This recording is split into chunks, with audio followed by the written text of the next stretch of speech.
photographs is from the Gaimukh region, Thane side, still not mentioned, right? This is Murud Sheng, a medicinal herb that comes during monsoon, flowers in this season now, and yet it has not been mentioned anywhere amongst the flora. Okay, because this is an under canopy. This all flowers that I'm showing you is an under canopy. So naturally they are not mentioned. This is a Carpet Commelina, which you will only find, it's a herb, ground herb. There are a lot of ground orchids that you will be able to find in these regions, which are apparently classified under ESZ2 and ESZ1. And these are not there because many of them are monsoon. And if you read the report very clearly, they have carried out surveys for eco-sensitive zones. The biodiversity surveys are carried out pre and post monsoon. So monsoon season has been avoided. Although large amount of herbaceous ground orchids are found during this this time only. All right. Plus, this is one of the photographs which is taken from the survey site, which they have mentioned they have surveyed, and none of these trees have ever been recorded in this particular report.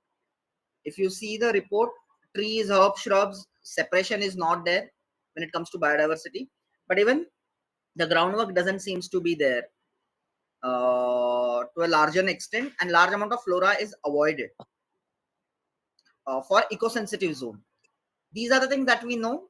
None of these species has occurred in the report. These are all taken photographs from the areas which are currently listed as ESZ1, ESZ2, and I think one of the photograph is only from ESZ3 region, which they have listed. So you'll be able to see this small blue kingfishers not mentioned in the checklist that they have given. This is again your side. This is Shikra, doesn't come under the checklist. Golden fronted chloropsis, leaf bird, doesn't come in the list. Huppu doesn't come in the list. They have mentioned certain dragonflies, damselflies, but stream glory, very common. This is particular thing is found across the streams, minor streams within the Sanjay Gandhi National Parks, and not mentioned in the list, right? Small blue, then blue oak leaf. These are the things you will not find. These are the insects. I know they are not looked at in the diversity zones, but then these are the ones that are carrying out pollination. They are carrying out insect control. There's so many services that these things are doing, have no mention of them in the entire report, especially while we are doing the eco-sensitive zones. Tree frogs, certain lizards, snakes, not there in the report. Now these are the two. This is common Indian civet and mouse deer. These both photographs are from Thane side, right? So again, there is no mention of this because night surveys were never carried out during this thing. And these are pretty rare animals. Mouse deer, if you know, it's pretty rare animal. Its habitat is riverine or riparian habitat. It generally found near the thick under canopy or any riparian area or a river area or a stream area where its surrounding is with a thick under canopy and over canopy. So this mouse deers would be found in this such region. And in the report, minor streams are not mapped. See, the report major, I'm not saying the report is done wrongly, but the report has taken help of remote sensing GIS. Now, if you understand, Sanjay Gandhi National Park is a hilly region, which one report says. They also have a contour plan for Sanjay Gandhi National Park. So most of the streams are not perennial. Okay, plus report mentions on certain pages that these streams are barriers to movement of wildlife. Okay, that is away from the reality. If you go on the ground, if you see a remote sensing, yes, you will call that as a barrier to the movement of reality, but these are not perennial streams. Most of these streams now will start drying out after December. So those low-lying regions are used by wildlife for movement, and reports suggest that they are barriers.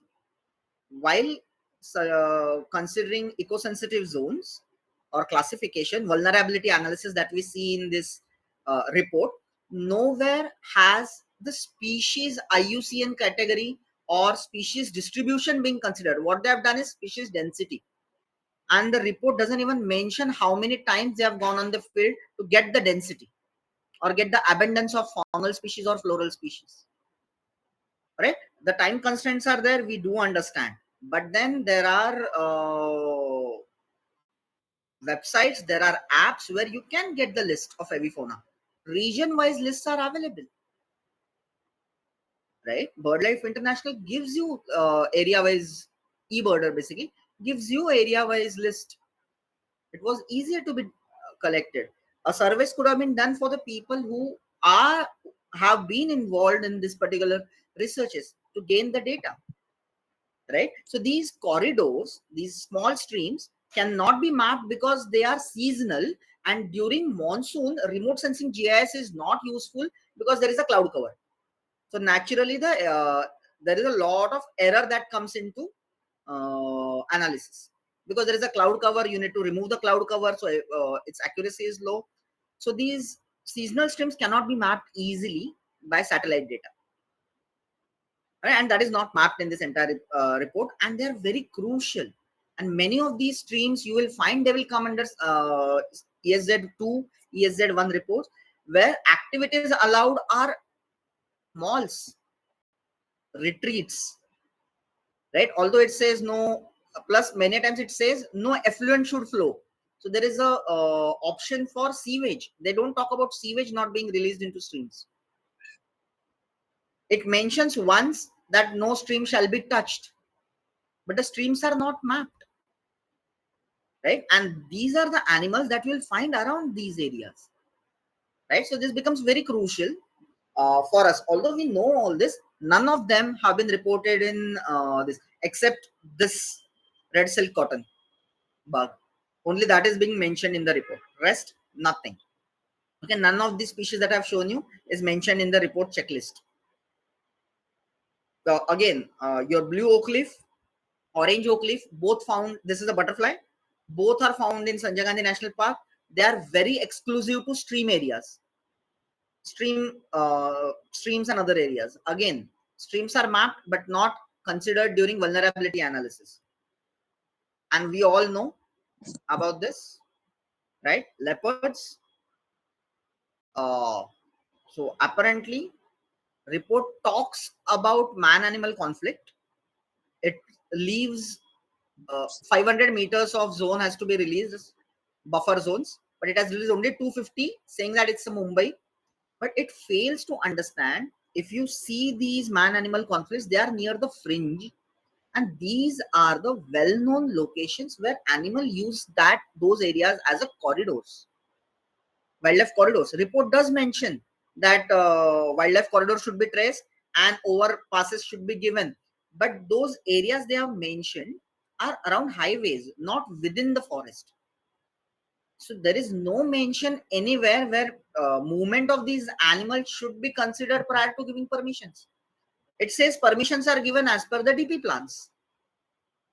No effort whatsoever on finding out minor corridors. There is a lot of data available. There are a lot of researchers that are working on leopard movement, tracking leopard movements in Sanjay Gandhi National Park.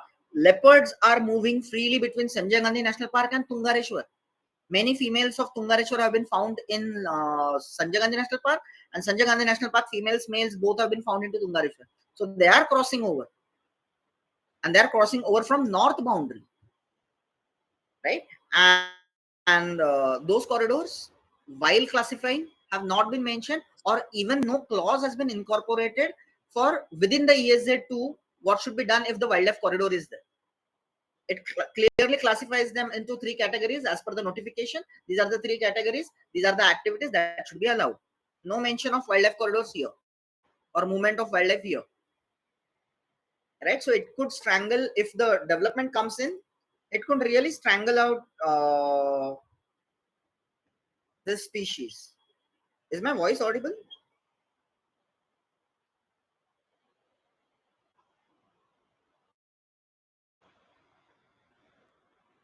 Yeah. I think my this thing. And okay. All right. So we are talking about these streams. Now look at the picture on your right. It's a stream. This is the stream which goes from here near Ovlekarwadi and then enters down. Now this can never be mapped easily through remote sensing GIS. And it is not perennial, but it will be surrounded by dense vegetation, right? But apart from that, India is also a signatory to many international treaties. One of that is CBD, Convention on Biological Diversity. We are trying to map our natural capital. Globally, world are going towards mapping their natural capital. What do you mean by natural capital? Is actually the cost of ecosystem services that we get. Okay, so this report, although initially talks about different types of forest being there within the Sanjay Gandhi National Park, but then during classification, during vulnerability analysis, they have not considered types of forest. I'll tell you what all types of forests are there. Apart from that, we get lot of ecosystem services. These are the services we don't even know. This is what I'm calling it as an untold story of SGNP. We know about diversity, we know about scenic beauty, we know about tourism inside, we know trekking, we know birding, we know photography. But we don't even know, or we don't realize what all things we are getting in return. So there are majorly cultural, provisional, regulatory, and supporting services that every forest or natural area provides us. Provisioning services, being a protected area, are relatively less, majorly catered to by Adivasi Padas that are staying inside. That is for food, raw medicine, sometimes fresh water, and other NTFPs, non-timber forest produce and forest timber produce, can also be seen in certain areas for AGNP. This is not considered. I mean, these services are not considered while preparing a plan. These services degrade over a period of time if the ecosystem degrades. We are not talking about biodiversity anymore. We are talking about ecosystem as a whole. Sanjay Gandhi is not a single forest. It's a conglomerate of 4 types of forests. Each forest providing has a different potential for each service. Now, regulatory service. Mumbai is not Delhi today. The major reason is this forest. And I mean, yes, this particular report which talks about development, it is after the notified area of Sanjay Gandhi National Park ends, the next few area has been denoted for the ESZ. Okay, it's not within the park area. It is the fringes of the park area where it is classified into 3 zones: ESZ1, ESZ2, ESZ3. ESZ1 and 2, where activities, major activities are allowed. ESZ3, major activities are not allowed. Like many activities are not allowed. Certain activities are promoted in ESZ2. If you see the maps of that, ESZ maps, much of the area has been given to the ESZ2 where these activities are allowed without considering their potential, what they provide. Okay. For example, I'll show you what we have done. So this is, if you see, this is the types of the forest that are there in Sanjay Gandhi National Park. There is toxic green color that you see is a southern mixed moist deciduous forest. Henceforth, we'll call it as SMMD. Southern mixed moist deciduous forest means there are some deciduous trees, but there are evergreen trees as well. The dark green one is a west coast semi-evergreen forest. This is, you will never find this. I mean, visibility is less in such kind of forest. It's not very far. You can't see far. It's always green and it's dense, these regions, right? And if you see this west coast semi-evergreen forest here and this southern mixed moist deciduous forest, large amount of this area is going to come under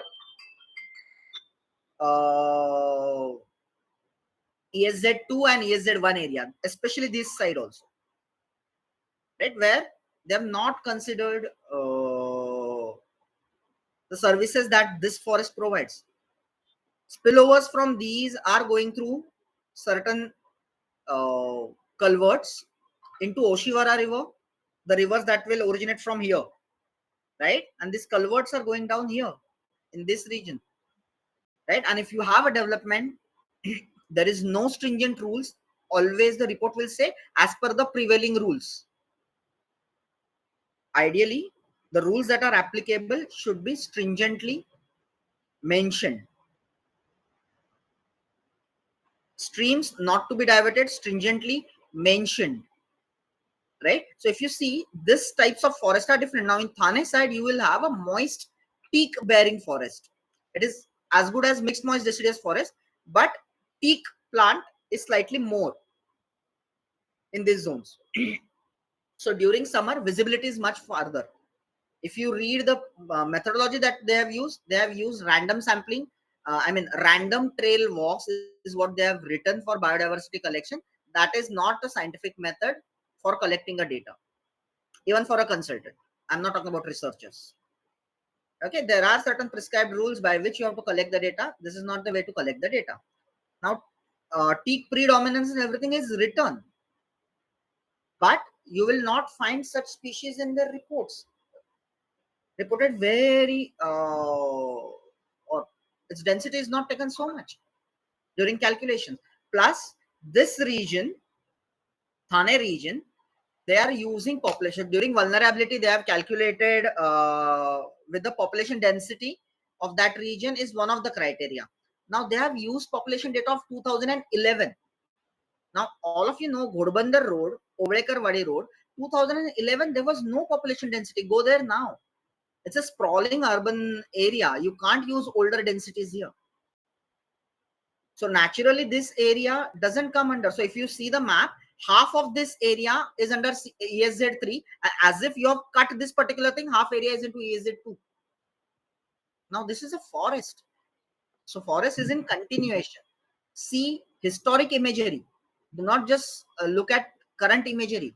They have not considered, they do mention pressure from encroachment and other things, but it is not considered to an extent while we are looking at this map, not as per the type of the forest. This Nagla block, which looks like a Superman's legs, is not even considered.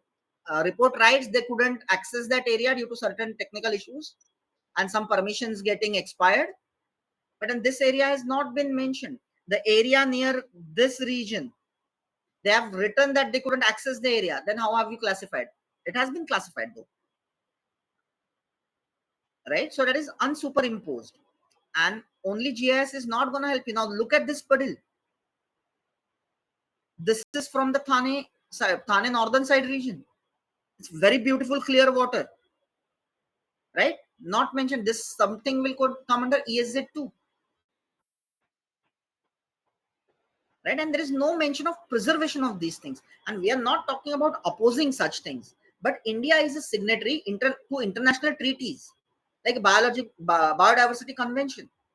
India has its own national biodiversity laws, our targets,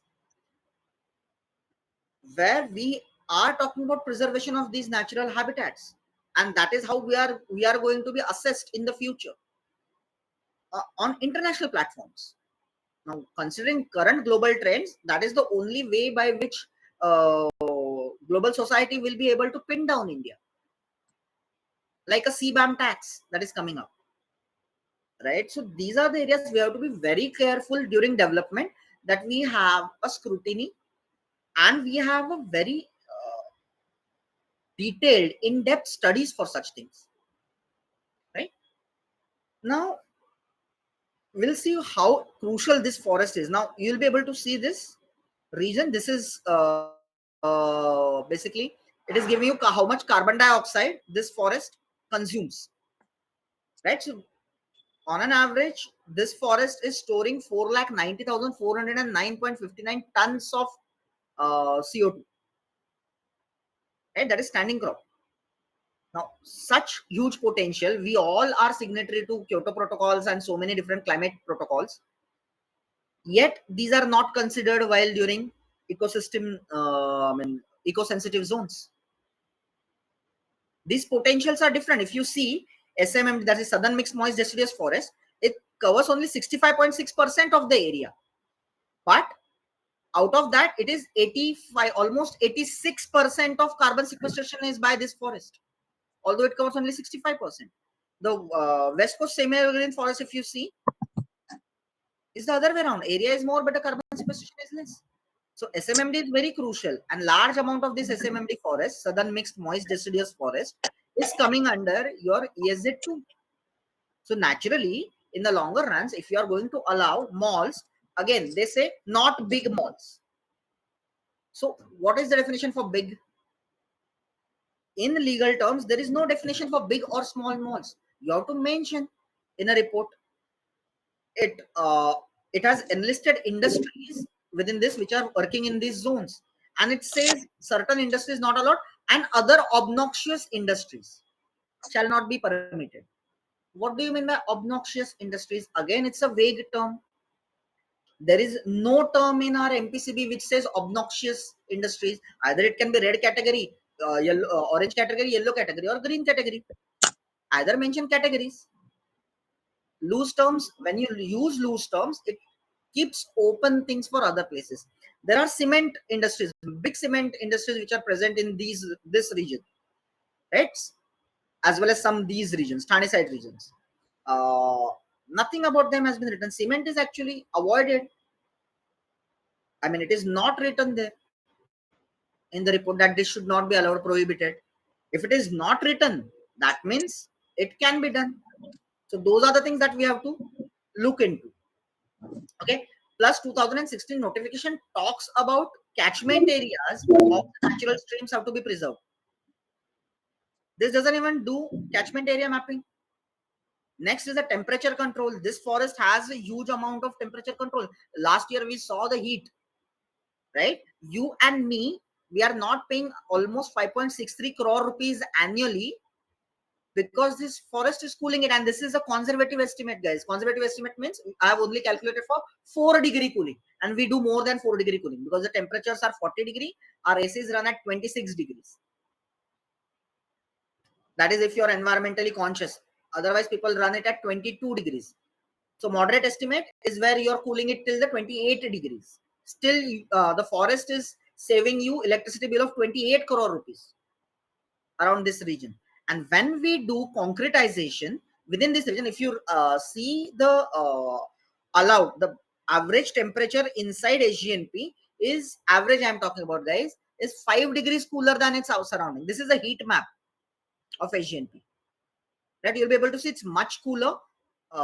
Area surrounding SGNP is also much cooler. So if your fringe goes away, this is going to come back to us as well. When you concretize these regions, it comes back. We are talking about ecotourism. It talks about sustainable tourism, but it does give a leeway for construction of malls, small malls. It for retreats. Now tell me, a forest as a resource, why it has to be utilized for malls? These are two different categories of entertainment.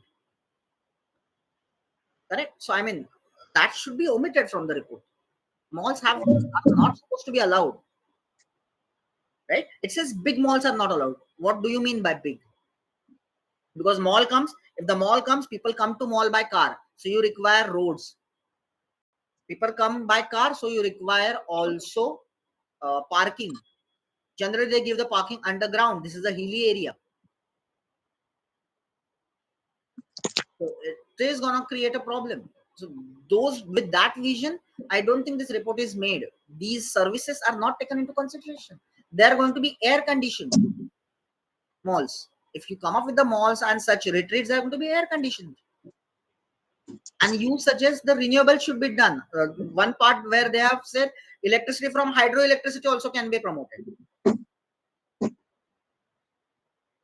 It says check dams are allowed. It says gully plugs. The property owner should use something like gully plugs. And that report mentions it should use gully plugs to store water. That means you're obstructing the stream.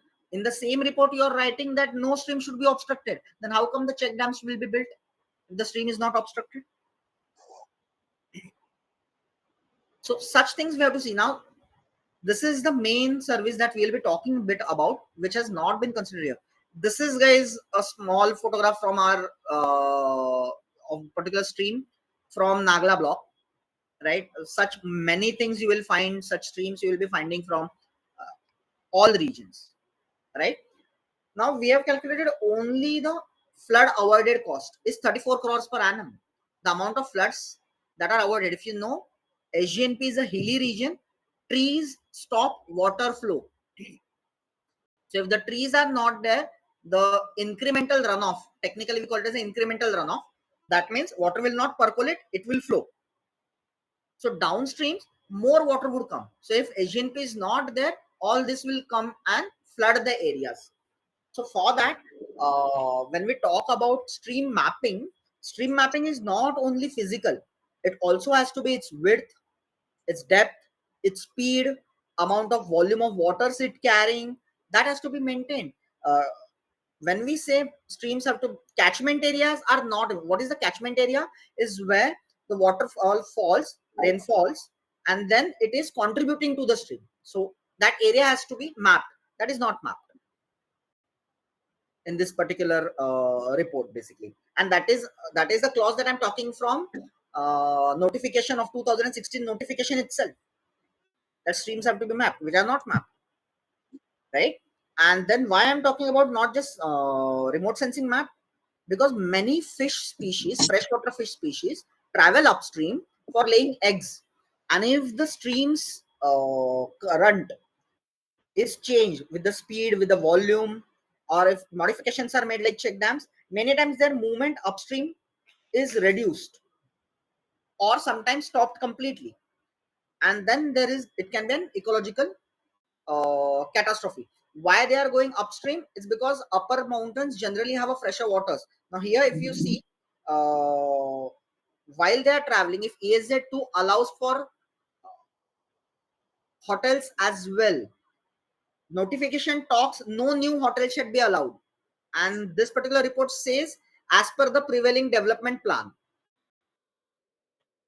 All right, obviously this thing has to be there, because then governing body comes into a problem, because development plan is based on which permissions are given for certain things, and if that is not done, then there is another public upload, right? If it is rejected. So point behind them having this thing was to avoid such complications, but then things have to be mentioned clearly, right? Without option. So what do you mean by preservation? It's the catchment area. Don't allow anything to be built in the catchment areas, because the catchment area you release something. Even the catchment areas are released with sewage. Now sewage will take away oxygen. The fish will not go up. Imagine they are going up to lay eggs. If they find polluted water in between, now these eco-sensitive zones are on the fringe. Fish move from downwards to upwards. So they will have to pass through eco-sensitive zones during monsoon. And if they find polluted waters coming from sewage, other things from a development, then it's a problem. They will not move up. That will cause a problem with their population, right? So this is the catchment area which that we had mapped for this region, which you can't see. This is the Thane side. This is the Tulsi and Vihar lakes. This is the Borivali side, right? This is the elevation map. This is the Thane side. This is the Borivali side. This is the Nagla block. So you'll be able to see how mountainous this region is. So, and the on its fringe you will have these eco-sensitive zones that are classified, but streams are not considered during vulnerability analysis, right? Now we call them our lungs. This is the reason why we call them lungs. Now remember, guys, SMMD forest has the highest potential to remove per hectare pollutants. That is almost 1.584, 38, 0.7, 0.8, and 27 tons per year per hectare of nitrogen oxides, sulfur dioxides, PM10, CO, and ozones, respectively. Right? So these, and the cost of removing those pollutants from air to us is almost 5,244.37 crores per annum. I still have not considered particulate matter 2.5 because the data was not there. If the PM 2.5 is considered, it is much higher. So SGNP is the major reason why we are not turning into Delhi. Now, when you remove from the fringes, this starts getting affected. I'll tell you another thing that is not been considered is the invasive species. India has its entire plan for control of invasive species. Now, report doesn't talk, neither it maps prevalence of invasive species during these activities. When you develop something, you cut down certain areas or you change its land use, that is the time these invasive species start taking over. And they don't stop at you will remove from your surroundings, but they will creep into the forest and they will destroy the under canopy. When they destroy the under canopy, the habitats for mouse deer, they are destroyed. Right? Habitat for civets, they are destroyed. Civet loves berries, and there is one particular thing which is wreaking havoc across uh, Western Ghats as well as many parts. Chromolina odorata, that is one of the species of invasives that comes first. आपने देखा रहेगा सफेद सफेद hairy flowers रहते हैं उसके, झाड़ी रहेगी उसमें सफेद सफेद हेयरी फ्लावर्स रहेंगे. ये इन्वेजिव स्पीशीज है और ये पहले आ जाती है जहां पे कटिंग होता है. Now that threatens under canopy as well as forest. And once the under canopy and other things are destroyed, I mean, they are not there, the pollution potential will come down. So we have to think, consider invasives during creating ESZ maps as well. This is something that I'll quickly skip. These are provisional services. Although they are not considered, again, they say the sustainable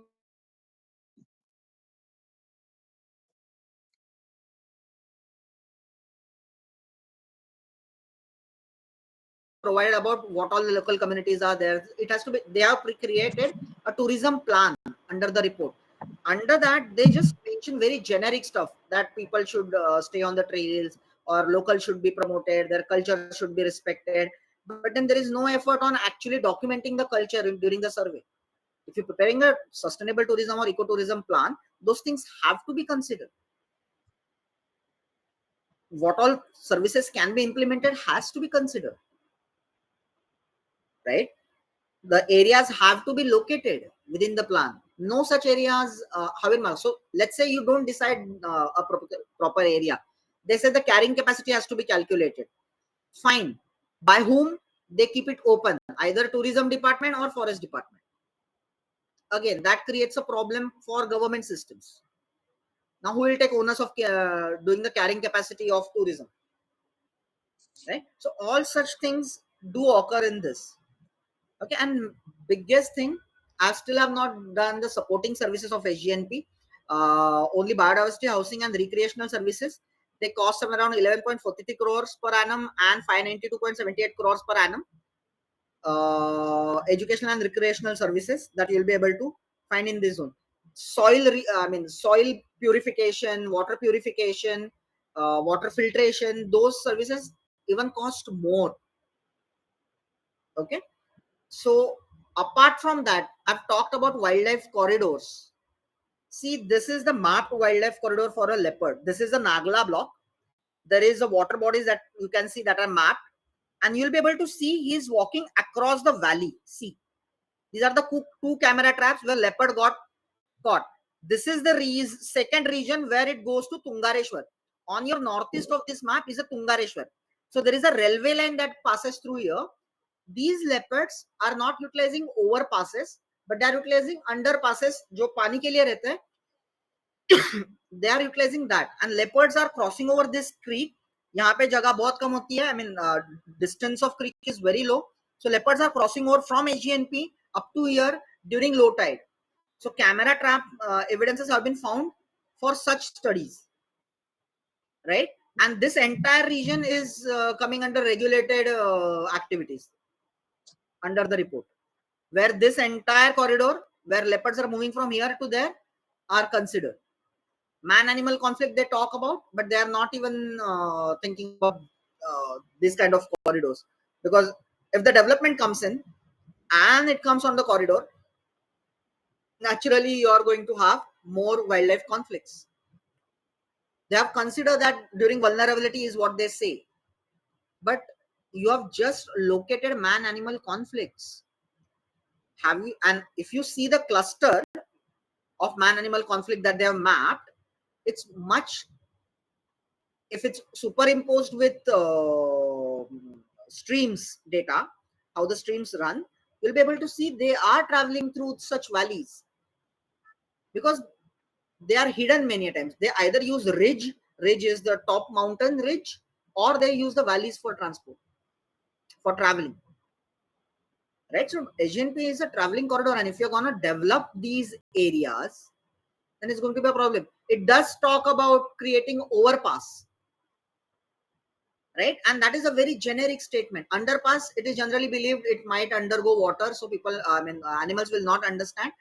But when you do not have ground studies and observations with you, you will be giving something like an overpass, where it is way more expensive to create an overpass. Overpass means आपका railway line का ऊपर से 50 metre wide ऐसा पूरा bridge बनाया जाएगा, जो 6 feet से 10 फीट तक मिट्टी से लादा जाएगा और उस पर झाड़ लगाए जाएंगे, सो एनिमल्स कैन ट्रैवल. बट यहाँ पे ये सारे एनिमल्स अंडर पासेस यूज कर रहे हैं. There are evidences of this कि अंडर पासेस से जा रहे हैं करके, but not considered during the report, right? So even the solutions that are given are more theoretical rather than based on the true ground truthing, right? So that is why it's many solutions and other things that you have that are given in this particular report are theoretical rather than practically applicable, right? And hence that is much more needed, practical applicability, not only for conservation but also from the cost point of view.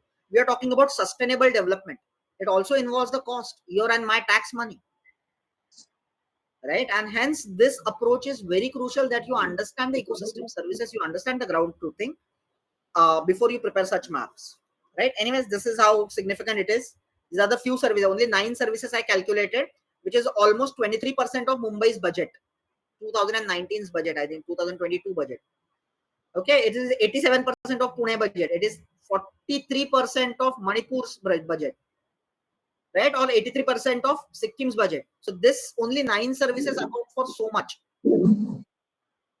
right? That is the cost of this forest that we are not paying because the forest is taking care of it, right? And if the forest doesn't remain there, these are the things. I mean, forest is going to be there, but then if it is not planned, a development is not planned properly, then such things might arise. So ESZ is a good thing because this is the boundary outside notified areas of SGNP. But if the report is prepared theoretically, it can cause more problems in the latter stages.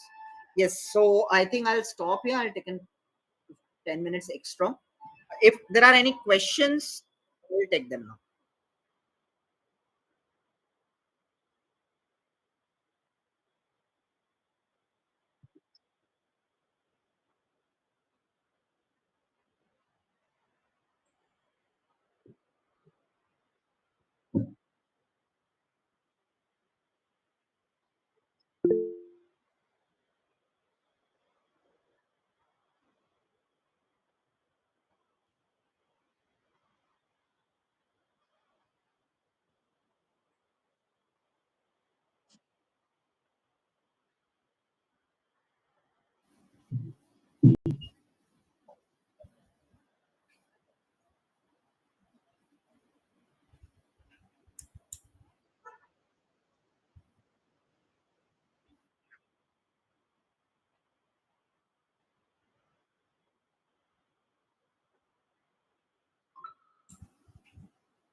I did not get the question, please.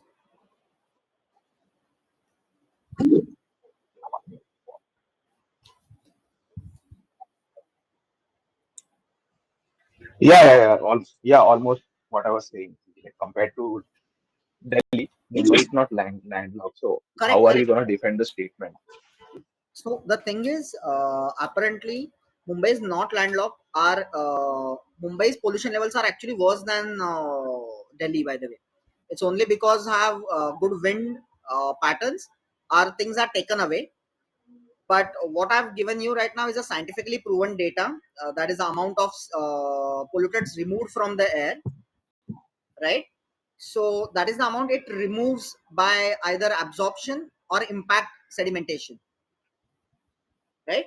So if you allow that a pollutants to be in there, and come on, this is for the entire AGNP, the ESZ which is going around might not have that much amount of potential, but having such polluting activities within the zones can create a problem. Now again, a report does talk about non-polluting industries should be allowed, industries should be promoted to use green energy, but then promoted doesn't mean mandatory,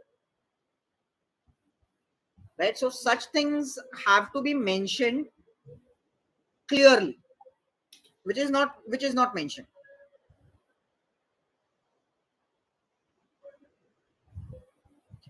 So there is a question. Did I answer, Nirmal Mana, your question? Yes, yes, yes, sure. Thank you. The next question is, who has done the groundwork and prepared the report? What is their qualification and profile to do the job?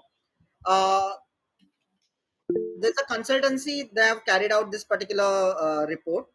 It's not difficult. I mean, it's difficult if you're given a timeline of, let's say, a year to submit the report. Any forest cannot be studied within a year. Okay, it's not just about qualification, but yes, if it's a eco-sensitive zone, biodiversity focus should have been more, which is not there. You will find certain species that are mentioned within the list that are not even Indian species. Okay, one of the butterfly species that they have mentioned is USA species, but not Indian species. But it happens. Okay, so that is why more meticulous reporting is required.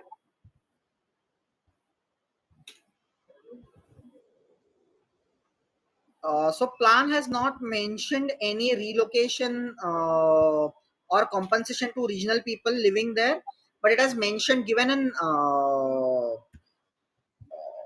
open-ended thing, as they have given this one particular what you say, general rule that is passed through BMC about the relocation. So they said such activities, when and if they are done, they should be allowed within this region. That is what a clause has been added into this. Right, so it is kept open-ended that they can be translocated or moved.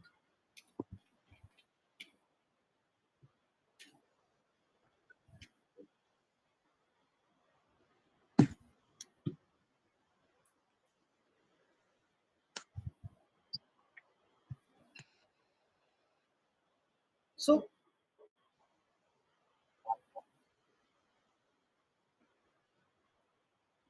correct.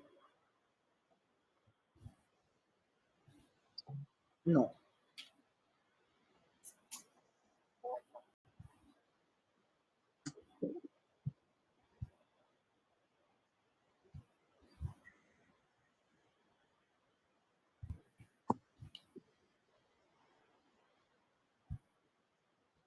Yeah.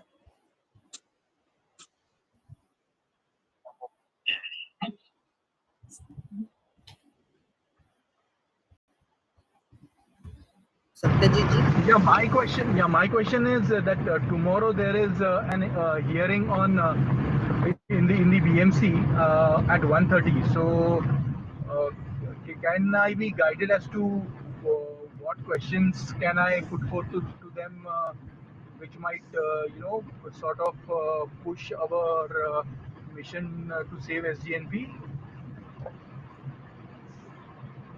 Sure. I guess we can share with you certain queries uh, based on the hearing. We need the background as well, but for that. Yeah, I mean, Nishant, I guess, knows as to what this hearing is all about. Yeah. I had actually also shared a few, queries that I could put forth with one another person who is also a part of this group. He's the admin of this group. So I will be obviously putting for those queries. But if you have anything other than that, if that can be, that can also help me, sort of Sure, put forth your questions. sure, Thank you for that. sure. Uh, yeah, sorry.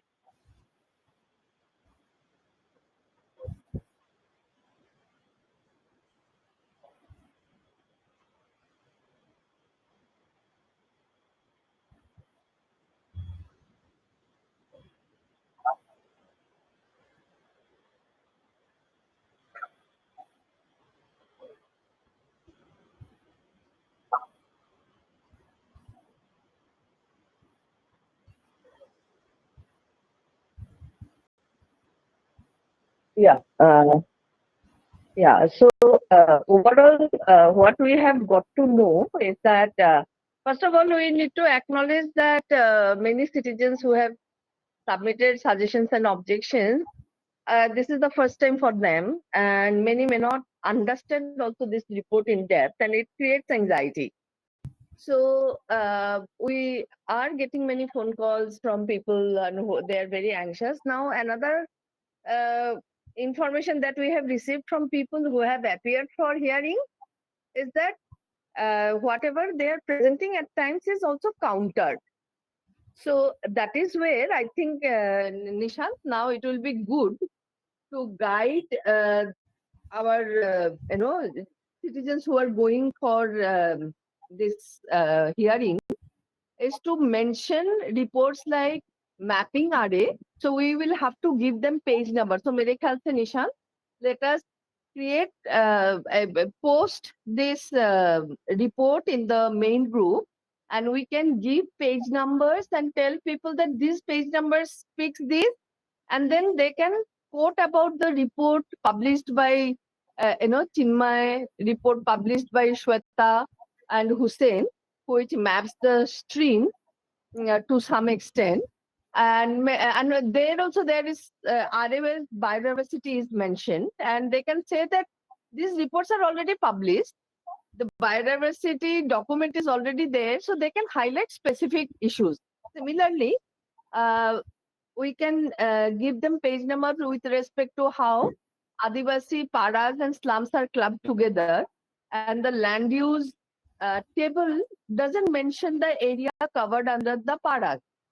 So there is no demarcation of paras has been done in this report. And then again, the report is not in Marathi. So let us give them very specific issues to be mentioned with page number from the report, which BMC will not be able to counter. Because if we look at the biodiversity list, obviously they have not mentioned about this biodiversity, which are already present in the public documents. So in a simplified way, we can probably mention this, and citizens can say that we clearly can see this, and after that, uh, I think last time some officials said the development cannot be stopped. Now nobody is saying that you stop development, but development cannot happen at the cost of the destruction of the ecosystem, which is very, very, crucial for the survival and sustenance of the city. So here Chinmay has presented this data. We can probably refer to Chinmay's published report only, and 2-3 page numbers we can provide in the group. And we can tell people to refer to the report and say that this report says this report says this. But the report that BMC has presented doesn't mention anything. Yes. So some short, probably 5-6 points we can collate and provide in the group, and it will be easier for citizens to remember and talk about that rather than probably getting into many details. Uh, because first time when somebody is doing it, it becomes very confusing. I remember when I initially attended a public hearing almost 10 years ago, 9 years ago, it was very confusing for me. Like, what to talk, what not to talk. And yeah, one more point, like here it was mentioned that there will be relocation of Adivasis and slum dwellers from Sanjay Gandhi National Park, and the area designated in RA is a vast grassland. Streams flow through this grassland, and these streams again flow through the metro car depot area in RA. And already, because of the concretization of that 33-hectare land, which is the catchment area of Mithi River, uh, during monsoon, both the approach roads to RA from Powai and Marol gets flooded. Now, if further the areas which are the catchment areas of Mithi River gets concretized, we will see major land not in RA, even outside RA will also start getting flooded.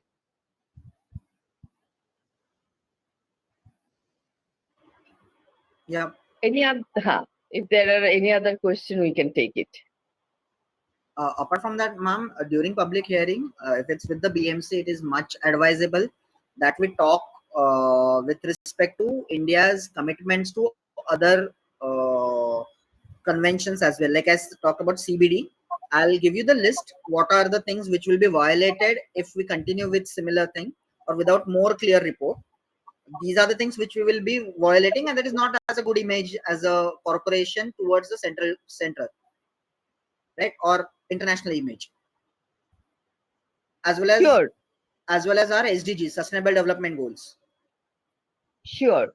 So, Chinmay, I anyways have shared my suggestions and objections. I emailed it to you in the morning. So after this meeting, we'll sit down and more in detailed, all these page numbers and objections we'll note down. We can probably put it up in the main group also, in SGNP group, Nishan. Only I know that how people will get confused also sometimes. So we can tell them probably to pick and choose what they find easy to mention, and they can present it themselves. Because this is technical data. When first time somebody reads it, for them it becomes confusing, or they may not be able to remember. But say commercial, how the SGNP contributes to the Mumbai sustenance, and he has presented economic data. That is probably easier to mention for many. So we can do that, and people can pick and choose.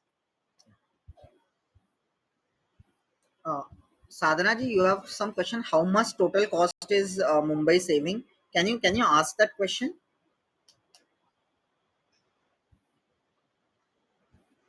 Hello. Yeah. I just wanted to ask how much is Mumbai saving, because as you mentioned that SGNP is it's helping to reduce the pollution. It is helping to reduce the uh, temperature. So Correct. you had mentioned some figures. So Yeah. what is the total cost? It's only pollution and temperature will be around 4,000, 5,000. So the pollution cost is 5,244. If you want to Okay. know the total cost, that only 9 services I'm talking about. I'm not considered all services. The all services, there is a small study that was carried out by IIT, and that services cost was 49,000 crores. Was the total cost for these 9 services that I calculated? The cost is around 5,894.88 crore rupees per annum. Okay. Hi, Chinmay. Yeah. Hi. Sorry. Thanks for this presentation. I had a question. So, is there like a higher board that we can talk to in terms of national parks? Like when I gone to Madhya Pradesh national parks, the quality of the parks was much higher compared to other parks. Is there no governing board for national parks itself? So it comes under MOFCC Okay. directly. So, And are they involved in the report in any way, or? yeah, they will not be involved because they are the ones who appointed others, right? They will be the ones who will be appointing committee. There is a committee, finally zonal committee, that will be prepared, Right. and that zonal committee would be appointed through them. So their job is governance. Understood. MOF. There is a biodiversity board that is considered there, but again, legally it is not coming under purview of biodiversity board. These maps, because these are all governing. At the end, they will be coming. Although they should have been clubbed, because biodiversity board also has a lot of data that can be given for preparation of ESZ. Understood. Understood. Got it. So just to understand or get a little more into the history is that in the Goa Foundation petition, Supreme Court passed an order where it was, I mean, MOA was asked, or the concerned bodies were asked to declare the eco-sensitive zone, that is the buffer zone of all the national parks and wildlife sanctuaries. Now, in 2013, Maharashtra submitted the draft eco-sensitive zone plan to MOEF, and in 2016, first draft notification came in January, and then December final notification came in 2016. And in the final notification, a large area was denotified also from the eco-sensitive zone, which was initially a part of eco-sensitive zone. Now that notification of MOEF also says that there will be a monitoring committee which will decide on what should be allowed and what should not be allowed. And then the chairman of the monitoring committee is, I think, commissioner of, BMC commissioner.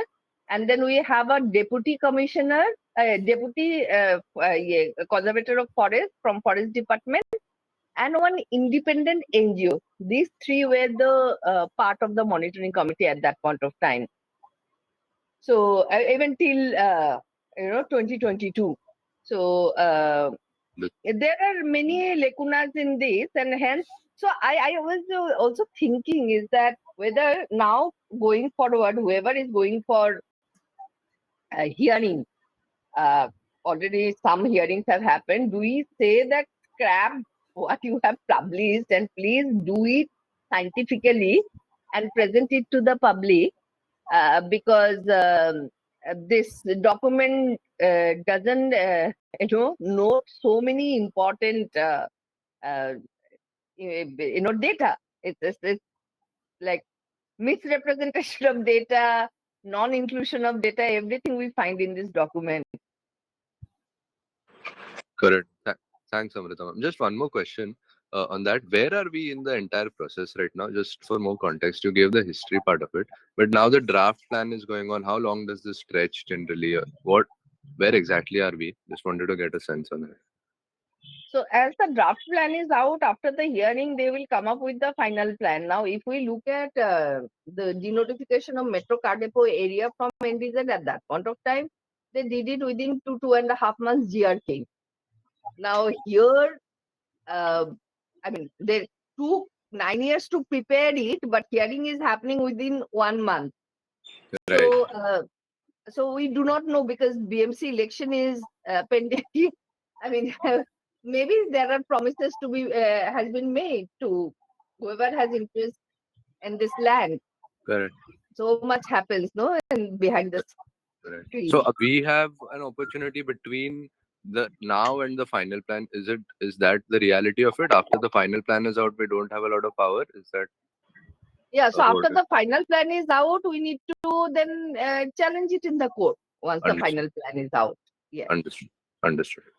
Got But it. if the queries are not raised, then it is considered. There is a one particular report that comes up afterwards, where each such draft reports points are given in, and who all have said something about it, those are minuted. Understood. So more the merrier. Hello. Hello. Yeah. Hello. Hi. My question is for Chinmay. So I want to know the connection between SGNP and BMC, and why is the Maharashtra Forest Department not involved in this? Okay. So if you see the report, it's a total developmental report. Only BMC is not involved because the SGNP is surrounded by MBMC, Vasai Virar Municipal Corporation, TMC. So all those municipal corporations will be involved in this, who are surrounding the ESZ, right? So the developmental programs that come in or development that happens, all the permissions go through these governing bodies or administrative bodies. Okay, and this ESZ, which has been measured. See, this is a good initiative from government to have an ESZ. Now, under Forest Act, the forest boundaries are demarcated. We call them as a notified boundaries. So SGNP has its notified boundaries. Okay, that is where the legal jurisdiction of forest department will happen. Now, outside this boundary, they have marketed the ESZ zone. Okay, till now this particular region was getting encroached, was getting a lot of issues. Now because of this, at least it is now it might get preserved with controlled development. Okay, that is where the ESZ comes in. So that is extra zone apart from notified forest boundary. Okay. So And because of, yeah, and one more thing that I wanted to ask was uh, uh for SGNP, who is the head? Okay, like SGNP follows which organization rules? so SGNP will come under forest department. Okay. Okay. Okay, so all the I told about notified boundary, everything Hmm. inside that will come under forest department. Now SGNP, you have a little bit of if you see from Thane, there is a Majivada or Upwan gate. If you go in, there is an entire village. Now that is within almost like a core zone, but the entire village comes outside the forest, notified area, Hmm. right? Right, So right. Even I have seen villages from the Royal Palms side. If you go, okay, hmm, so I have seen villages in the RA area, and I was quite surprised to know because they look very much like the Adivasi villages that I am used to see in my native place. So my question to I think I will be asking this question, okay, when I get the chance. Okay, if BMC wants to develop, okay, so why are they concentrating on damaging the forest that we have?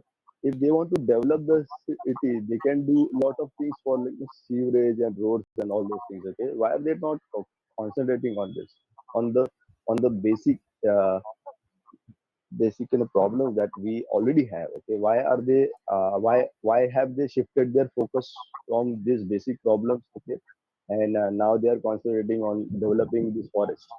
So okay, I'm definitely going to ask this question. okay. So but then the focus is not on the forest, is the boundary of the forest. Okay, now Okay. you have to remember this, that all from all sides Mumbai encroachments are pressing SGNP. Right, Okay, right, and right. where your sewage or solid waste, nothing is sorted, that systems are not there. So by government, when it comes to international indices like Right. health index, other index, because of such data, so how many households has the water connection, how many households have Mhm. access to clean toilets, so those we perform bad. So development agencies, they tend to provide those there. Okay, it is to solve the problems. Okay, so BMC is what is they are trying to do. Okay, remove the slums, bring in the SRA. When the SRA project comes in, the vertical slums get created, but at least all Hmm. the sewage and stormwater drains, those are taken care of, Right, right. right? So they are trying to solve the issue, but the problem is their locking heads is where the planning happens quickly. So a lot of Hmm. time is given to the incubation. So 2016 to now, 8 years for preparing the report. Okay, a report Hmm. was given somewhere around 22 23. Someone has asked the question, when was the report preparation? I think preparation time must be around 14 to 16 months, if I'm not wrong, max. So then within a month they want to get it done, because now the development projects are going to go beyond, because the permissions are not there. So under Right, right, litigation it gets trapped and the cost goes up and up, right, right. right? The more So, you delay, okay, the cost will go up. Right. Yes, so so some that more is their details. perception. Yeah. Yeah, some more like just for some clarification is that why BMC?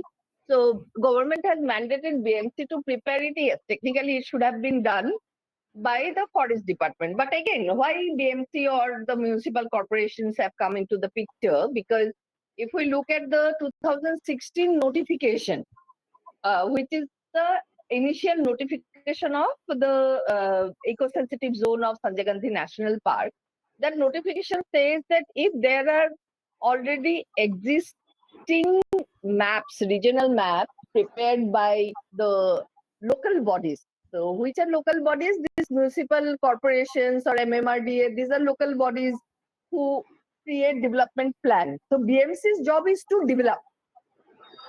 Right. MMRDA's job is to develop, wherein Forest Department's job is to conserve.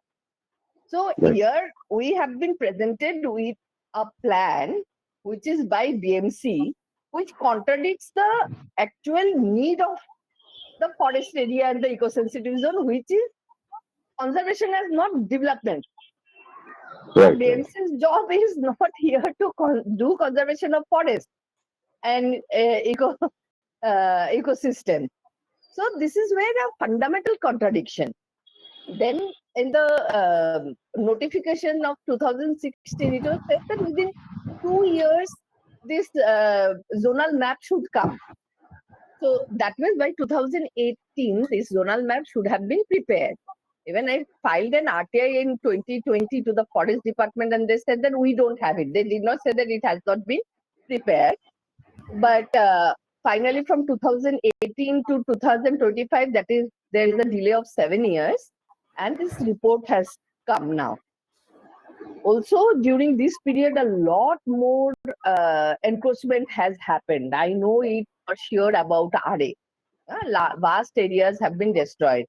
Why? After notification, quickly zonal map should be prepared, because once the notification comes, then any kind of encroachment, destruction of the forest areas is illegal once it is notified. But land use map was not prepared. What this map is doing is trying to present the land use map where there is biodiversity, where there is slum clusters, where there is polluting industry, whatever is there and what should be done. It's a plan. But unfortunately, it was not done with. It should have been done immediately. And post that, a lot of other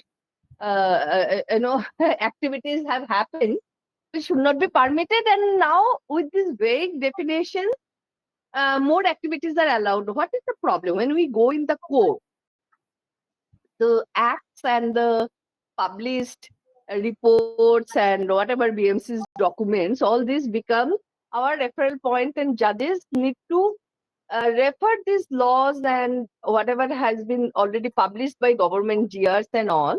And with respect to that, interpretation is done and judgments are passed. And hence, it becomes very important that we citizens ensure that this zonal map is created correctly. Already we have a problem as per the eco-sensitive zone notification of 2016, which says that local bodies existing maps to be considered. What is the problem? When 2014 draft DP came, citizens came forward and they looked in their areas and they raised questions. We also raised it about RA, but very few groups were working on it, and people do not have access to data. People don't understand it. So in wherever this eco-sensitive zone falls, it is the possibility that probably in the DP they have already showed some projects. So for citizens also, we need more time to check these areas, what is allowed, check the DP sheets, and then submit our detailed objection. I hope this, clarifies, or I have complicated it further with all these details. No, no. I think all the information that you have shared, ma'am, okay, is very very helpful for us. Okay, and I am looking for this meeting with BMC where they would like to hear us out and what are the objections that we have. Thank you, ma'am. Thank you, Chinmay. Yeah, sure. Atul Vaidyaji, you have few questions. Who headed the report preparation? Who approved the budget? I think they were appointed through BMC. There is a consultancy, I think Tandon Consultancy or something. It is from Santa Cruz. I think that is the consultancy who did this report. They do have a very good remote sensing GIS backing. Probably that is based on what they have been given this thing. What authority available to give a go ahead? Who permitted the survey visits? Survey visits, lot of things have to be taken because it's a outside forest. The surveys are majorly carried out outside the forest, so forest department permissions are not required, but the police permissions and other those permissions are required. Other authorities. Okay, so they have taken this permission. That is what written in the report through all these authorities to access. I believe based on the images that I've seen there, report was prepared somewhere between 2022 and to 2024 because if you see on Google Maps date, whatever images they have put in, they match somewhere around 2023, 24, that kind of thing.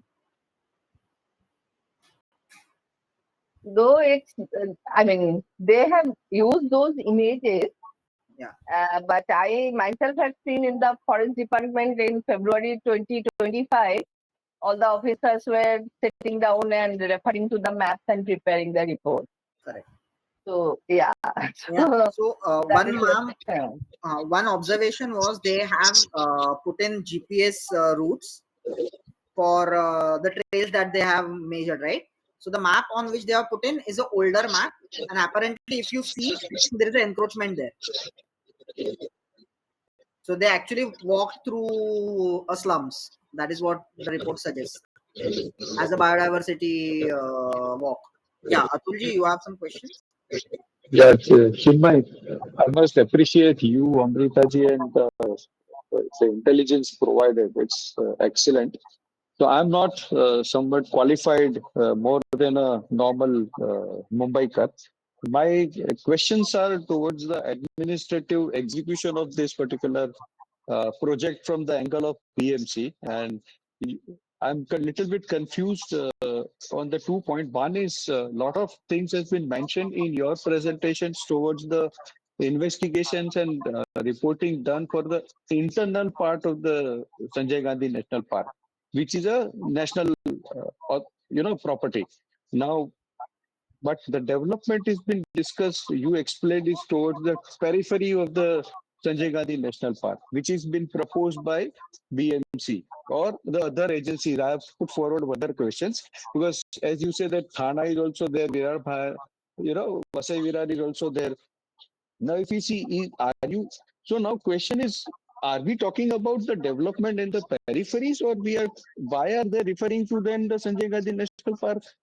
What's happening exactly? I'm sorry, I'm not able to articulate the question, but I'm not able to put forward in an accurate way what I understand from my visiting to Sanjay Gandhi National Park.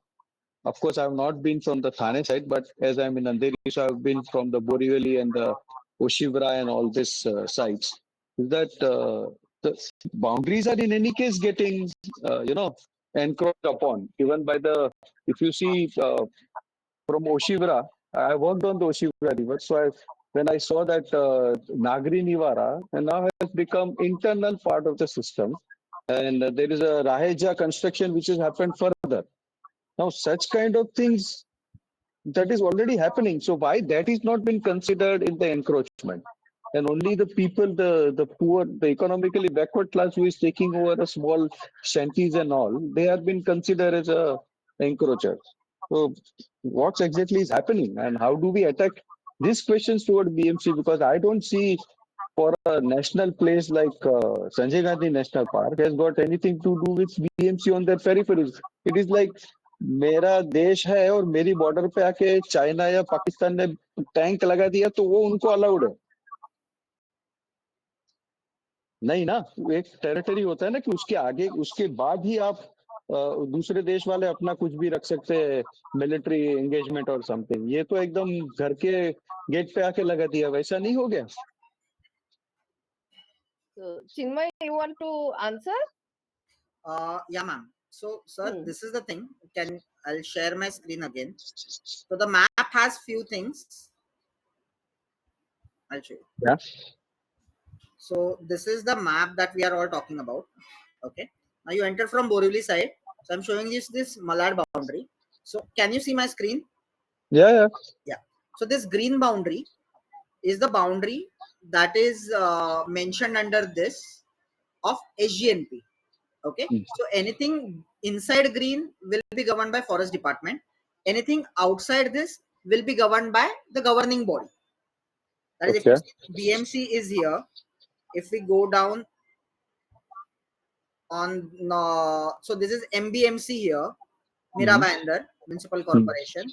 If we Mm. go here, it's VVCMC here in the Nagla Correct. block. Yeah. Okay. So this is how the boundaries will be, development will be done.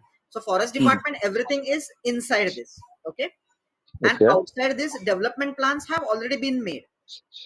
Okay, Mm-hmm. if you see the Raheja and other things, a lot of cases were going on, and Forest Department had to take a step back because the area what they were claiming was under the forest, although covered under the forest as a continuation of the forest, legally was not coming under the notified area. Mm-hmm. Right. So the builders went in, they got the land requirement, land purchases and other things were done, and then they built in. Okay. So when we go for the legal things, they already have this because that comes under the development plan. Anything outside this green zone comes under the development plan of the governing body. Mm-hmm. Okay. And now this ESZ notification, it has asked to create a buffer between the development zone and basically the forest boundary. So this new red line is the ESZ. Mm-hmm. Okay. Okay, so this is the additional buffer that is getting added. Now what has happened already, the encroachments and other things have happened. Encroachment, it is not written, it's only with the shanties and other things. Encroachment means any illicit development of any property. Okay, Mm-hmm. so on what do you say, ethical or ideological grounds, yes, we can say that it has to be like, they have to be treated correctly.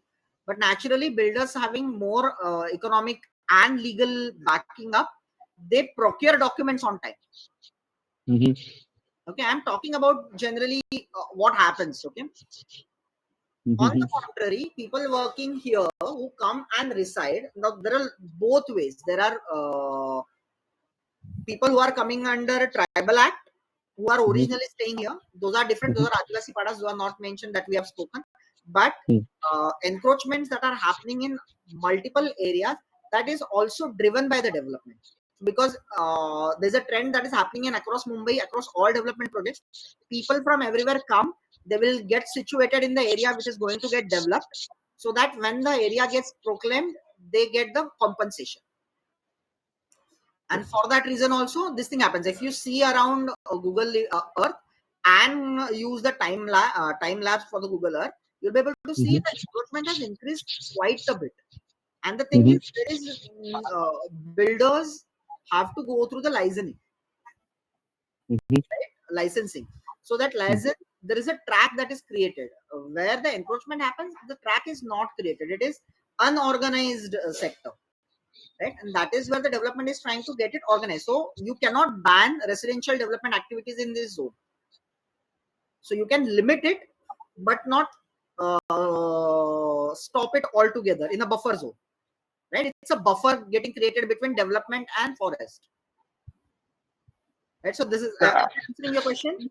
Yeah. So Are you little more trying to? details here. Chinmay, if we can Yeah. show them the north end of Bihar Lake, which is under the administration of Sanjay Gandhi National Park. So we need to understand, if we look at the notification also of Sanjay Gandhi National Park, there is notified protected area. And then also there is non-forest area which is under the administration of Sanjay Gandhi National Park. This Bihar Lake itself is under the administration of, I mean, BMC manages it, but the land falls within the administrative boundary of Sanjay Gandhi National Park. And just on the south end of Sanjay Gandhi Bihar Lake, again we see protected forest area. These light green areas are protected forest areas. So, and this red boundary is the actually boundary of Sanjay Gandhi National. No, this is the eco-sensitive zone boundary. This red boundary is. But we can see that the area which is within the Sanjay Gandhi National Park boundary, in some places there has been, now we can see that eco-sensitive zone 2 has been marked. So it's a very complex uh, thing for actually citizens to also analyze and then submit their suggestions and objections. But eco-sensitive zone 2 areas like in RA, these areas are forested. They have many streams. There is very dense flora and presence of flora and fauna. And this has been marked as eco-sensitive zone 2. Now, you are right that yes, why it is like this, but the challenge is that Bombay has been a municipal corporation, city since British time. British though notified large areas as reserve forest and protected forest way back in 1879.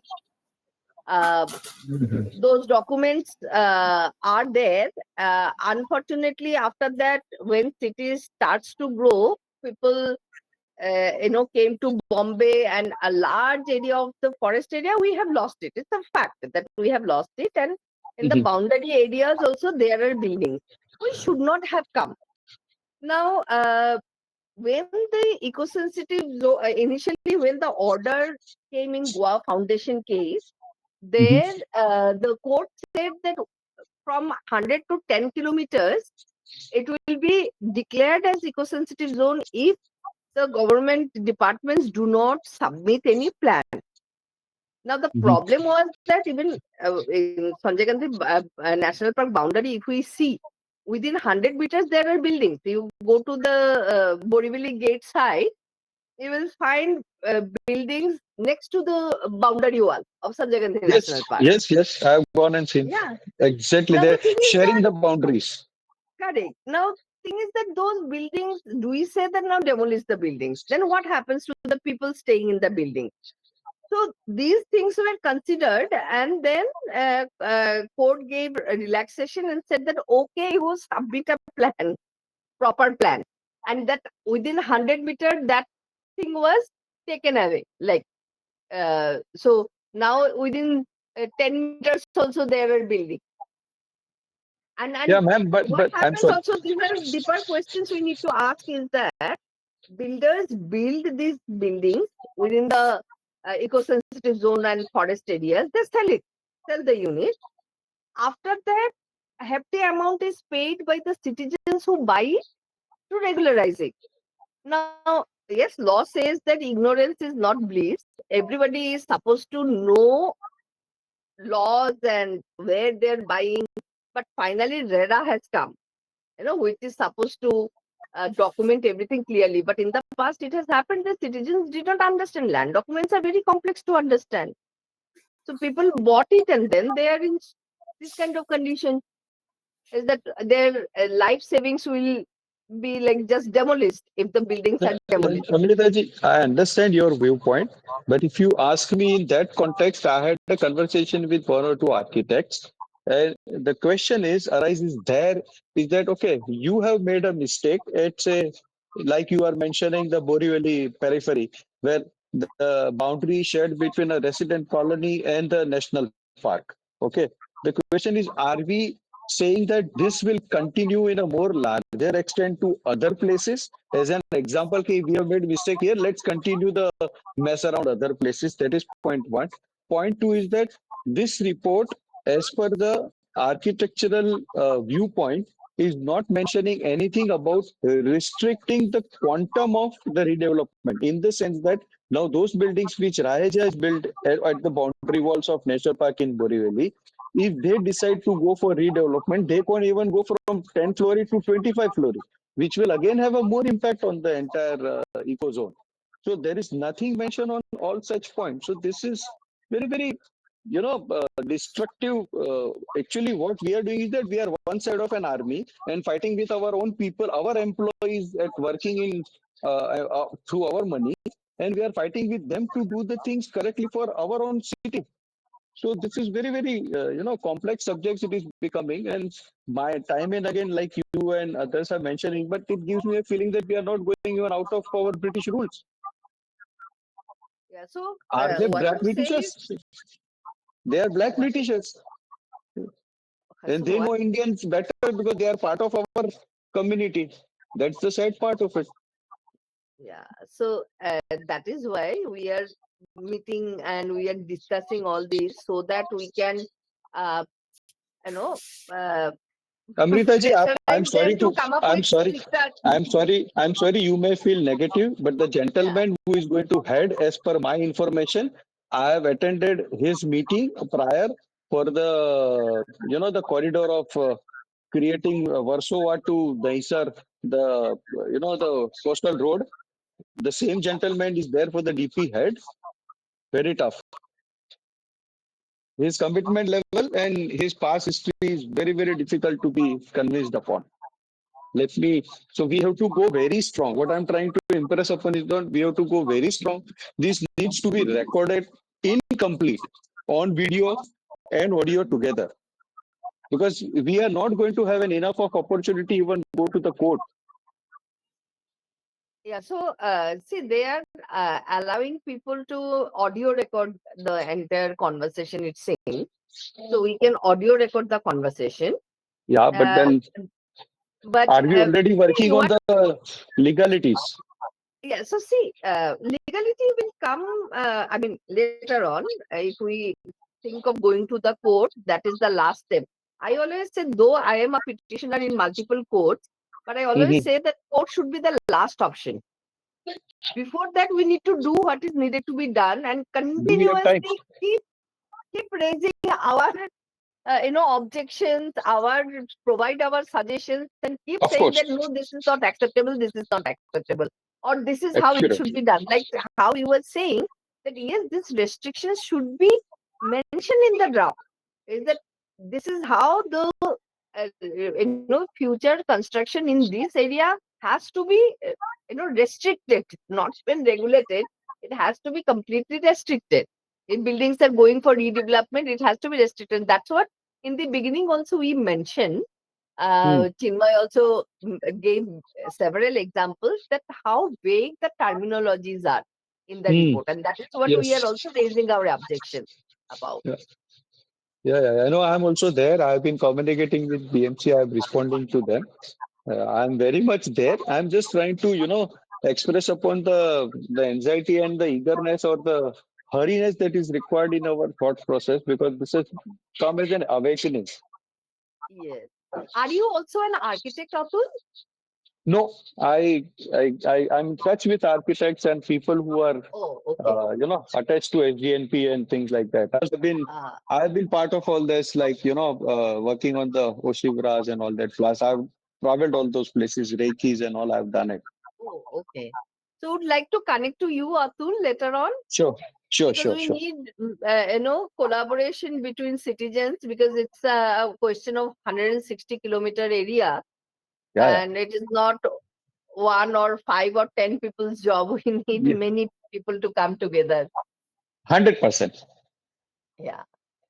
Thank you. Thank you. Any more questions? Because it's already 12:30. So I think Sadhna had raised her hand long ago and she wanted to ask some questions. Sadhna has, I think, hearing tomorrow or on the 26th. Yeah, I have a hearing tomorrow, Amrita, and just two or three simple questions. One is regarding whether this they are going to, they are going to have malls, small malls in the area and hotels, as I think so. Chinmay has said in his presentation. So is that true? So in the report, they have written promoted. So they have given promoted activities, restricted activities, and prohibited activities. So under Yeah. that, it is mentioned that such things can come up.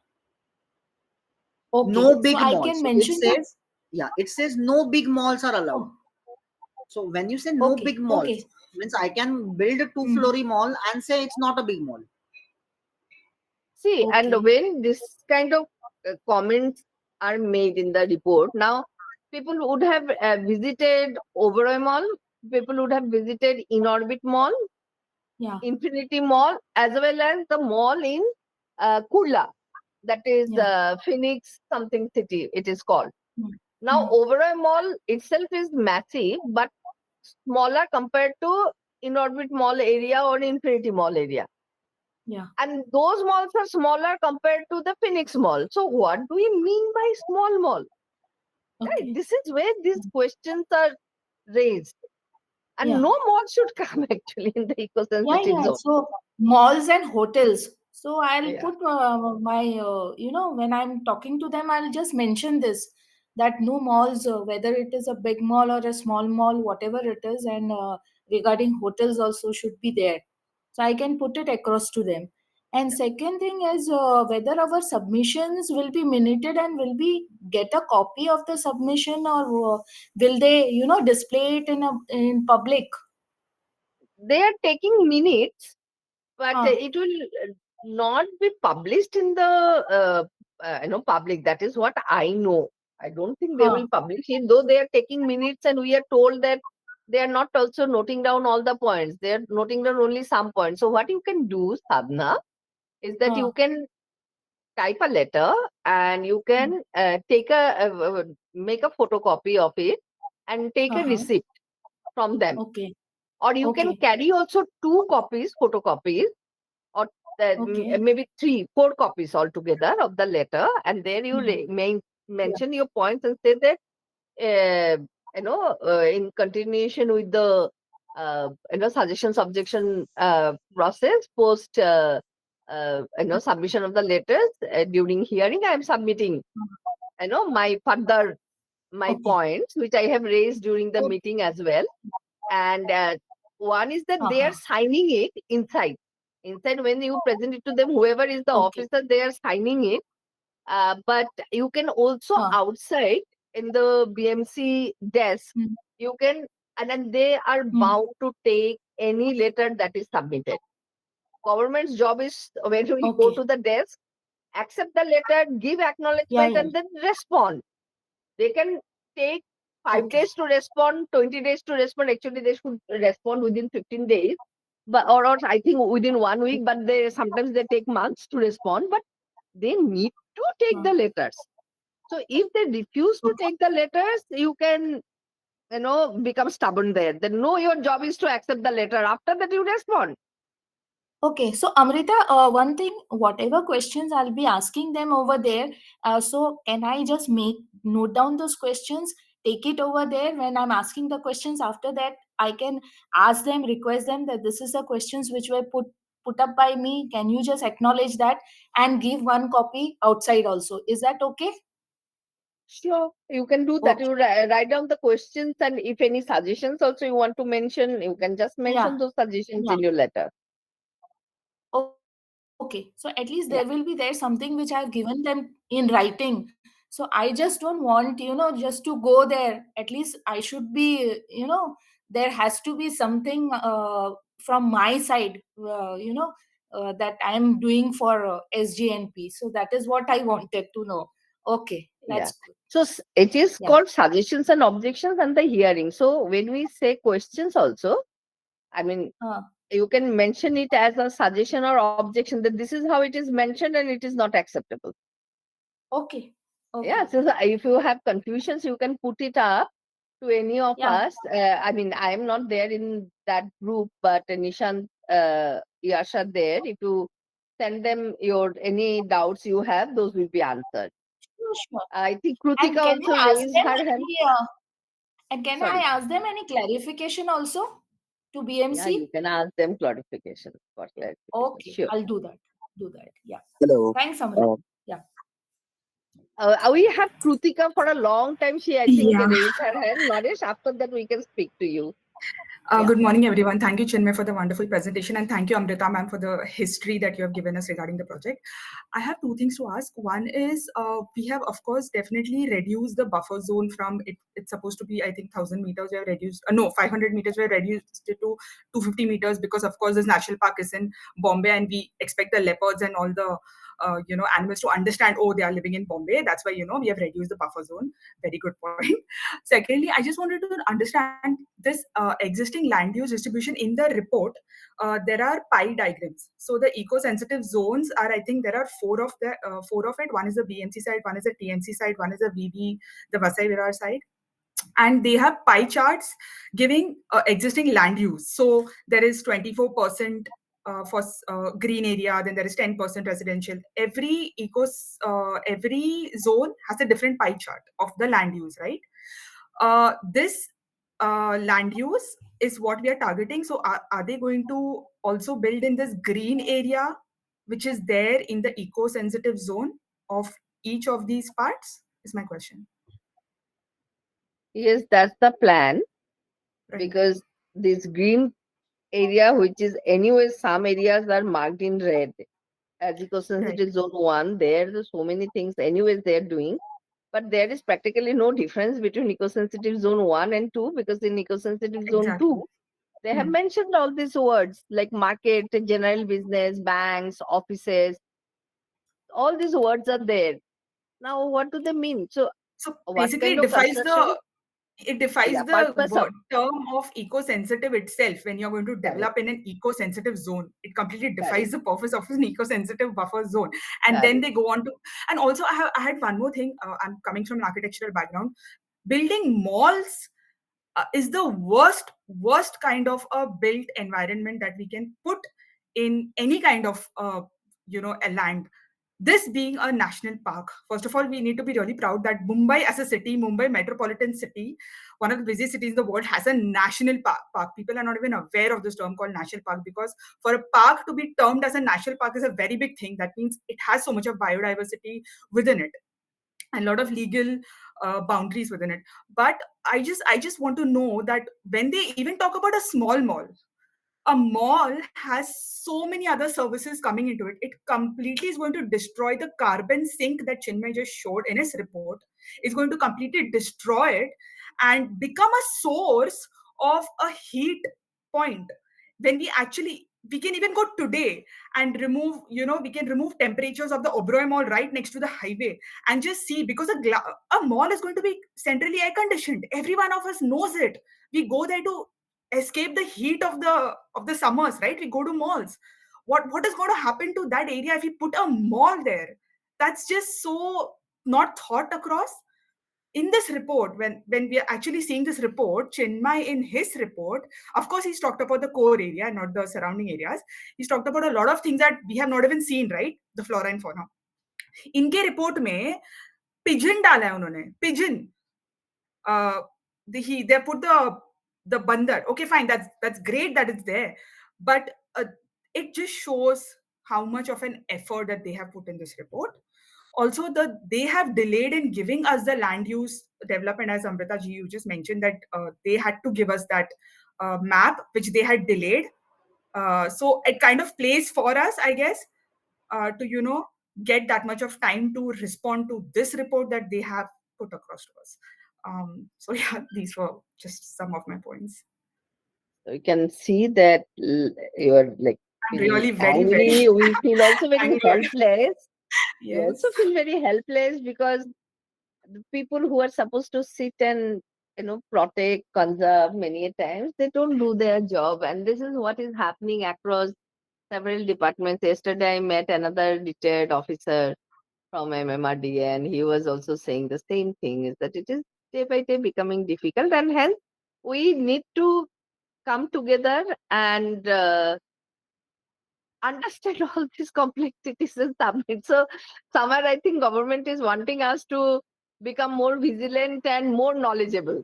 I understand, Amrita ji. And you know what? If they counter question us saying that कि इतने सालों से चल रहा था ये case, तभी आपने क्यों क्वेश्चन बोला? क्यों हम बोल सकते तभी हमें गवर्नमेंट पे भरोसा था. अभी हम पे गवर्नमेंट में बिल्कुल भरोसा नहीं है because you are actually coming to destroy a national park. That's why we have taken so much. You know, we are the warriors of protecting our own forest. So they cannot even question us about why are we coming now and why we had people coming back then. It's just people weren't aware of it. You are fighting this case for so many years, right? You are an example. So they can't even question us on that. So yes, this is the situation. And when it comes to boundaries and buffer zone, I remember you said 500 meter, and this is like I think CRZ somewhere it has got mixed. Earlier it was Yeah, 500 meters, then and it's come 100, to then 250 just 50. because it is in Bombay. We Yeah, expect CR, the leopard to understand that हाँ भाई वो Bombay में रह रहा है वो leopard. He knows the real estate price is too high, yeah, so he cannot afford to ask us for a 500 meter. Oh my God, that's not possible. yeah. That is So here, disgusting. when it comes to boundaries, ecosystem zone boundary in RA is up to 4 kilometers. So Right, it was said that from 100 to 10 kilometers. Now we don't have 10-kilometer boundary, I think, around Sanjay Gandhi National Park anywhere. right. But RA is included in the eco-sensitive zone, and that I think is from boundary wall of Sanjay Gandhi National Park, distance comes to up to 4 kilometers this side. I think Chinmay wanted to add some more And Amritaji, details. one more point. These are all tangible things. What about the intangible effect when when as a resident of Mumbai, when you actually drive across the highway, when you cross RA colony and when you come to Borivali, you actually feel the temperature Is go the drop. down. Don't you do that? Yeah, That is yeah, such a big thing. Will that happen when the mall comes up there? No, that's not going to happen. yeah. I agree completely. Chinmay, I think, wanted to add some more details to it, and then we can take Naresh's Yeah. question.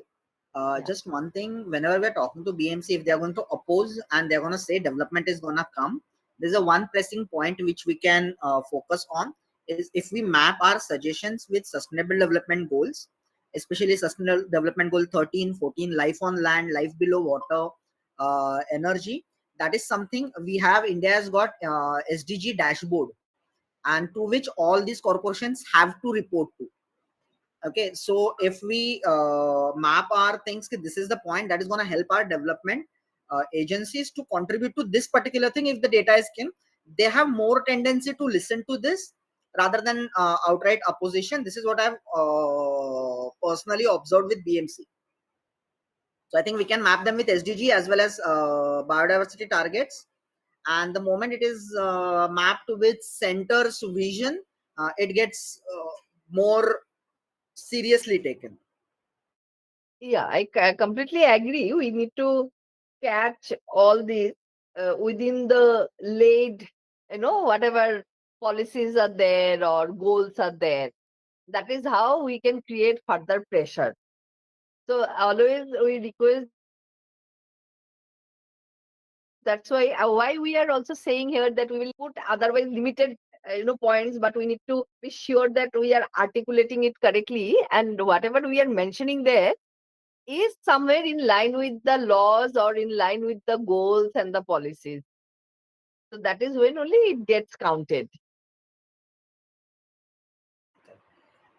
Naresh, Hi, I was supposed to join a bit early. I'm a journalist. I was working on something else. It would be nice for me to connect with Chinmay and Amrita anytime later. If you guys, that would be great actually.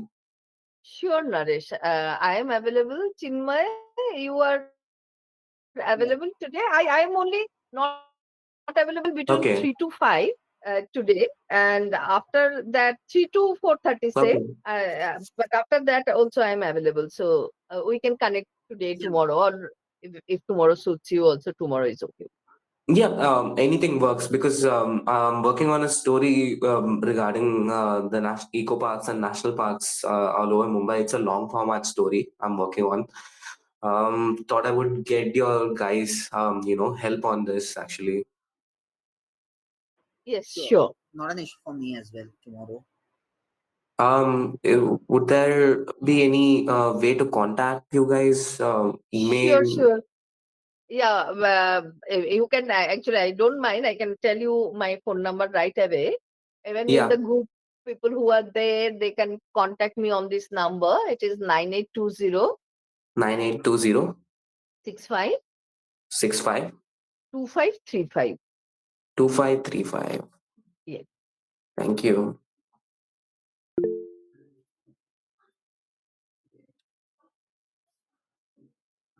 I have put my number in chat, so anyone can connect if they want. Chat. Yeah.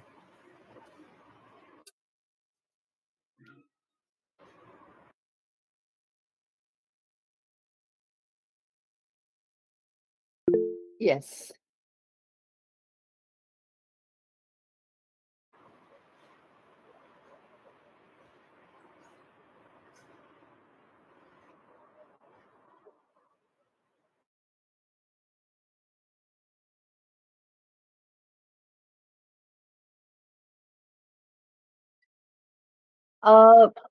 Nishant, I want to ask you something. That group, I think, has reached its maximum limit. So, have you started another group?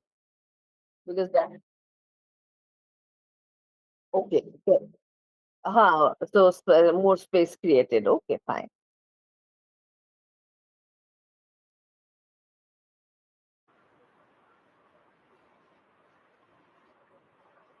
Thank you.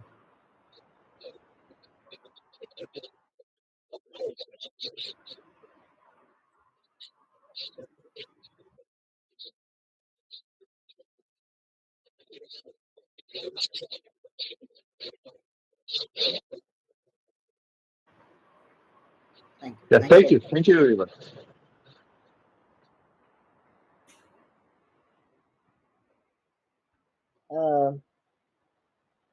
Uh, Nishant and Chinmay. Yeah. So